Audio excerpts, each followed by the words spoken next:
السلام علیکم جی، میں ہوں سیما عباسی آج کے اپنے نئے پوڈ کاسٹ کے ساتھ۔ آج کا پوڈ کاسٹ ہمارے لیے بہت ہی اسپیشل بھی ہونے والا ہے ناظرین، اور میرے لیے تھوڑا سا مشکل بھی ہے۔ یہ اسپیشل اس لیے ہے کہ ہم آج ان موضوعات پہ بات کرنے جا رہے ہیں۔ ایک تو تاریخ مری، شاید یہ تاریخ مری کی تاریخ پہ جو پوڈ کاسٹ ہونے لگا ہے، شاید یہ پہلا پوڈ کاسٹ ہوگا۔ اور دوسرا موضوع ہوگا ہمارا پاکستان کا موجودہ جو نظام تعلیم ہے، ہم اس پہ بھی یقیناً بات کریں گے۔ اور یہ پوڈ کاسٹ مشکل اس لیے ہونے جا رہا ہے کیونکہ آج جو ہماری مہمان شخصیت ہیں وہ میرے ایک استاد ہیں۔ استاد سے سوال کرنا، ان سے بات کرنا یقیناً ایک خاصا آپ جانتے ہیں کہ مشکل کام بھی ہے ہمارے لیے۔ اور آج کی ہماری مہمان شخصیت جو ہیں یقیناً وہ کسی تعارف کے محتاج نہیں ہیں۔ آپ نے اکثر ان کو ٹی وی چینلز پہ ڈیفرنٹ ٹاک شوز میں تجزیہ کرتے سنا ہوگا، دیکھا ہوگا، بہت اچھا تجزیہ کرتے ہیں۔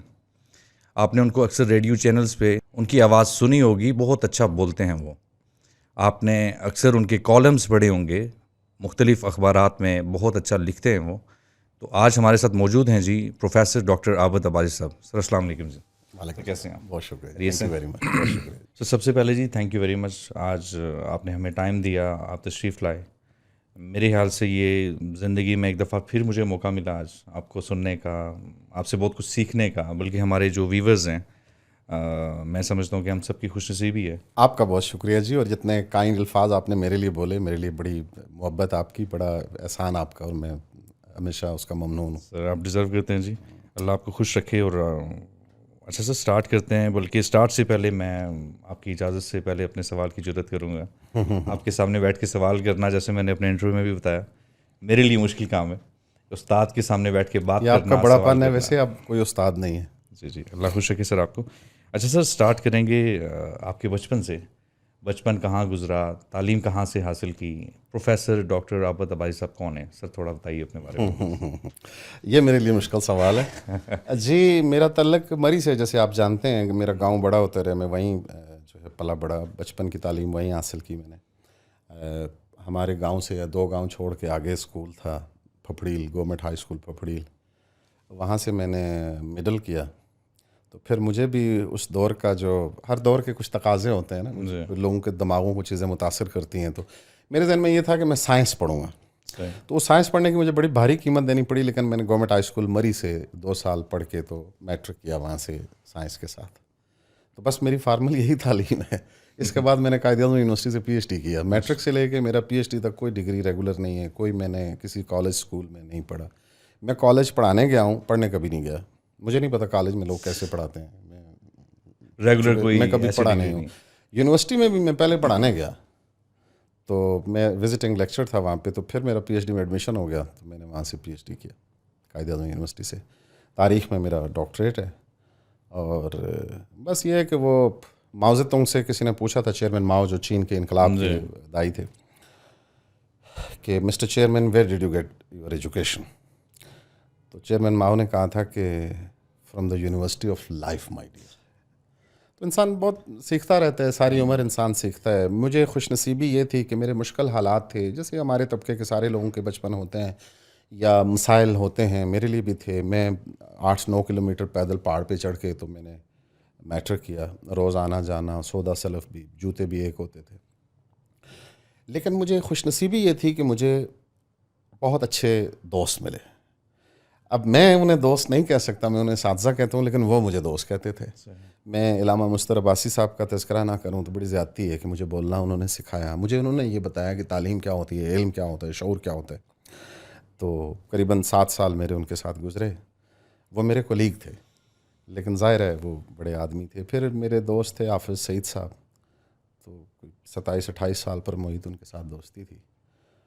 وہ ایک فارملی اگر ہم کہیں تو بالکل کبھی اسکول کالج نہیں گئے تھے پڑھنے، لیکن میں سمجھتا ہوں کہ آج کے دور کا وہ ایک سماجی علوم کا بہت بڑا سائنسدان تھا۔ قرآن کریم پہ ان کی بڑی دسترس تھی، سماجی علوم پہ بڑی دسترس تھی، اور ایک ایسی شخصیت ہے جن کا تعارف نہیں ہو سکتا۔ پھر میرے اور دوست ہیں، پروفیسر اشفاق صاحب کا میں نام نہ لوں، میرے بچپن سے لے کر وہ دوست تھے، ایکچولی کچھ 2 کلاسیں مجھ سے آگے تھے، لیکن ایک فادرلی فگر کی طرح ان کے ساتھ ریلیشن رہا۔ تو پھر آپ کو پتہ ہے جہاں آپ سے ملاقات ہوئی، پھر وہاں کالج میں پڑھاتا رہا، پھر وہاں سے جرنلزم میں بھی ساتھ جو ہے نا وہ پورا کرتا رہا شوق۔ ڈان انگریزی اخبار کے ساتھ میں 15 سال میں نے کام کیا۔ پاکستان کی بڑی ڈگنیٹریز کو میں نے انٹرویو کیا, انوائرمنٹ پہ کام کیا بہت سارا مری میں. تو بس یہ کہانی. اچھا سر, اس کہانی کا جو اس سے پہلے بھی جو سارا جو آپ کا بیک گراؤنڈ ہے وہ کافی مینس کہ اس کو سننا کافی, جب ہم سنتے تھے جب ہم نے جوائن کیا فضائیہ تو تب تو خیر اس کی وہ سمجھ نہیں ہوتی تھی. اب جب ہم اس کو دیکھتے ہیں سنتے ہیں کہ آپ کا جو بیک گراؤنڈ اتنی بڑی بڑی ڈگریز لینا, پر اس سے پہلے موسٹلی شاید لوگوں کو نہیں اندازہ کہ آپ نے کن کن مشکلات کا سامنا کیا, کیا کیا تکلیف آپ نے دیکھی. اچھا, اس میں ہم نے یہ بھی سنا کہ آپ نے مزدوری بھی کی, آپ نے دیہڑی بھی لگائی, تو سر وہ کیا کہانی ہے ذرا پلیز آج ہمارے ویورز کو ذرا وہ ہاں جی, بس اصل میں ہمارے طبقے کے سب لوگوں کی ایسی جو بیک گراؤنڈ ہوتا ہے, جو مڈل کلاس کے لوور مڈل کلاس کے لوگ ہوتے ہیں. My father was in Pakistan air force, but unfortunately وہ at the peak of his service ان کو برین ایمریج ہو گیا. میری امی کو کینسر ہو گیا, اور پھر گھر میں بڑا تھا, تو ظاہر ہے جس طرح سب بڑوں کو کرنا پڑتا ہے تھوڑا بہت میں نے بھی کیا. لیکن یہ ضرور ہے کہ میں نے میٹرک کے بعد مزدوری ہی کی. میں گریجویشن کرنے تک میں مزدوری ہی کرتا رہا, تو کافی کام کیے چھوٹے چھوٹے. اب میرے دوست جو ہے نا وہ اس پوڈ کاسٹ کو دیکھیں گے تو وہ میرا مذاق اڑائیں گے کہ تم یہ کب تک بیچتے رہو گے, اب تم پروفیسر ہو تو یہ باتیں نہ کیا کرو. لیکن یہ باتیں اس لیے کرنا ضروری ہیں. میں اسٹوڈنٹ سے اپنے سے اکثر یہ بات کرتا ہوں کہ آپ کو موٹیویشن دینا ہوتا ہے. میں نے ووٹ نہیں لینے, اب میں نے الیکشن نہیں لڑنا, مجھے نہیں فرق پڑتا کہ کوئی کیا میرے بارے میں کہتے ہیں. میرے اسٹوڈنٹس اچھے جج ہیں, وہ بہتر فیصلہ کرتے ہیں. لیکن یہ موٹیویشن ہوتی ہے کہ جب لوگ کہتے ہیں, آپ آج کے دور میں آپ دیکھیں کہ اسٹوڈنٹس کو گاڑیاں بڑی مہنگی ان کو اسکول جا کے چھوڑتی ہیں, لے کے آتی ہیں, ان کو ٹیوشنس کی فیسلٹیز فلاں. ہمیں تو ابھی وہ ساڑی زبان ہی چاہنے کہ نکی نکی لو ہونی سی تو میں کرا نکلا سے. جی سر, پہاڑ پورا مسیاڑی نہ چڑھی تو میں گورنمنٹ ہائی اسکول مریچا میٹرک کی تھی. تو دیٹ واز ویری ڈیفیکلٹ. اس کے بعد پھر مزدوری بھی کی تھی. لیکن میں جتنی میں مزدوری کی تھی اس تو بہت زیادہ میں کی فطرت پے بیک کی تھا. الحمد للہ I have looked after my parents, my siblings.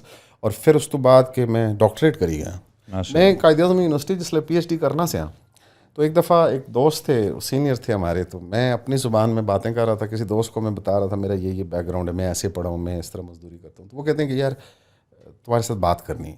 تو وہ مجھے چائے کے اس پہ لے گئے, تو مجھے کہتے ہیں کہ یار یہ بات مت بتایا کرو سب کو کہ میں اتنا ہمبل بیک گراؤنڈ سے میں مزدوری کرتا ہوں. میں کہا دیکھیں آپ کی بات صحیح ہے کہ لوگ جج کرتے ہیں. میں نے کہا ایک بات صحیح ہے, میں اگر ناکام ہو میں ڈاکٹریٹ نہ کر سکتا, پی ایچ ڈی نہ کر لیتا, تو پھر یہ چیزیں میں کبھی کسی کو نہ بتا, کبھی بھی نہیں ایسا ہی. تو چونکہ میں الحمد للہ ایک سکسیس اسٹوری ہوں, تو میں یہ لوگوں کو موٹیویشن کے لیے بتاتا ہوں کہ بھائی آپ ان حالات میں اگر میں کر سکتا ہوں, یا میرے دور کے اور بہت سارے لوگ, پروفیسر اشفاق صاحب کی بھی یہی کہانی ہے. وہ بھی میٹرک کے بعد کبھی اسکول کالج نہیں گئے, وہ ایم فل میں گولڈ میڈلسٹ ہیں, وہ پی ایچ ڈی میں ان کا جو تھیسس ہے وہ تاریخ آگے پڑھایا جائے گا. جتنا کمال کے وہ شاعر ہیں, دانشور ہیں, جتنا سماجی علوم پہ ان کو دسترس ہے, جتنا خوبصورت وہ بولتے ہیں, جتنا خوبصورت وہ لکھتے ہیں.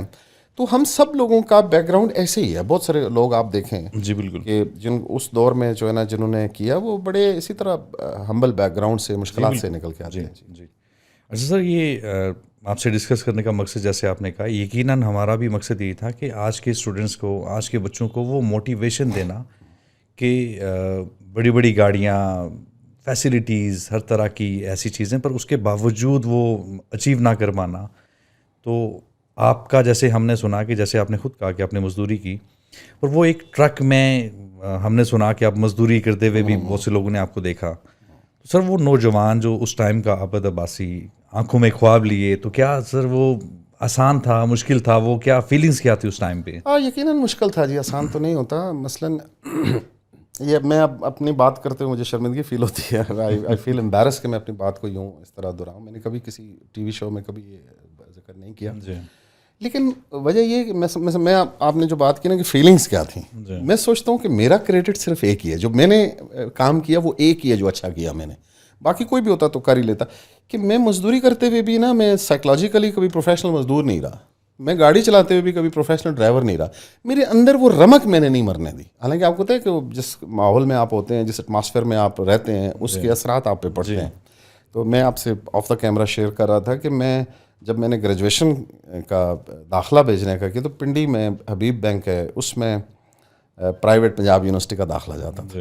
تو 2-3 سال زیادہ ہو گئے, چونکہ میرے پاس پیسے ہی نہیں تھے فیس جمع کروانے کے, گھر کا خرچہ بھی چلانا ہوتا تھا اور معاملات تھے. تو میں جب وہاں گیا تو میں نے وہ فارم جو داخلے کے تھے اسٹوڈنٹ سے میں نے پوچھا جو وہاں فارم جمع کر رہے تھے، میں کہا الیکٹیو سبجیکٹ کون سے رکھوں؟ تو انہوں نے کہا کہ جی وہ مذاق اڑانا شروع کر دیا انہوں نے، چونکہ انہیں تو نہیں پتا کہ میرا بیک گراؤنڈ کیا ہے، میں کون ہوں. تو ایک خاتون وہاں بیٹھی تھی صوفے پہ، اللہ ان کو بھلا کرے ان کا، انہوں نے مجھے بلا کے کہا کہ تم نے انٹر میں کیا پڑھا ہے؟ تو میں نے کہا جی میں نے اکنامکس پڑھی ہے، سوشالوجی پڑھی ہے. تو انہوں نے کہا کہ نہیں یہ مشکل سبجیکٹ ہیں. تو انہوں نے میرا حلیہ دیکھ لیا کہ یہ بیچارہ کوئی وہ ہے. تو مجھے وہ کہتی ہیں کہ آپ ایسا کریں کہ آپ ایک ہسٹری رکھ لیں، ایک جرنلزم رکھ لیں. یہ 2 آسان سبجیکٹ ہوں گے تو آپ کا انگلش کا بوجھ آپ اس کو کر سکیں. تو میرے پاس تو آپشن ہی کوئی نہیں تھا، مجھے تو پتہ ہی نہیں تھا میں نے کیا رکھنا ہے. میں نے ان کے کہنے پہ وہ رکھ لیے 2 سبجیکٹ. تو پھر خلوص کی قیمت اللہ ضرور دیتا ہے. ہسٹری میں قائد اعظم یونیورسٹی سے پی ایچ ڈی کر گیا، وہ میں نے بنیاد رکھی تھی گریجویشن میں، وہ جو اس بینک میں اس خاتون کی ایڈوائس کے اوپر. اور جرنلزم میں پاکستان کے سب سے بڑے انگریزی اخبار ڈان میں پہنچ گیا. میری کوئی سفارش نہیں تھی، کوئی میرا ہاتھ پکڑنے والا نہیں تھا، کوئی نہیں تھا. بس آل آف اے سڈن میں وہاں گیا، انہوں نے میرا انٹرویو کیا اور مجھے رکھ لیا. ماشاء اللہ جی.